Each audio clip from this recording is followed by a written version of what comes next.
Welcome back to Think Sharp Ali. Your daily dose of board exam prep starts now.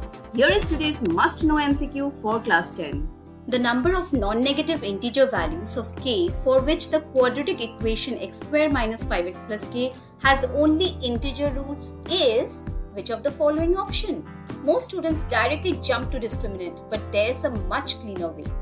We'll consider the integer roots of this equation, the alpha and beta. Then immediately I'll get the sum of the roots and product of the roots. How?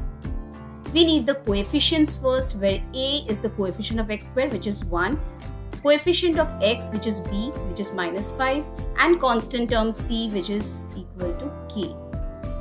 We know sum of the roots is given by minus b by a. Here minus b by a is minus of minus 5, which becomes positive 5 by 1, that's 5. And product of the root is c by a. So that's k by 1, which is k. Now we have been given that k is non-negative. So which means alpha beta is also non-negative, that is greater than or equal to 0. Which means alpha and beta must have the same sign, right? Because positive gives me positive and negative also gives me positive. But since we have alpha plus beta is equal to positive 5, so it is not possible that both alpha beta are negative. So which means alpha and beta are both non-negative too. So which means we only need integer pairs whose sum is 5. So let us look at the table.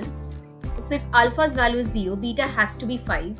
Because we have to remember the condition alpha plus beta is always equal to 5. So 0 plus 5 is 5.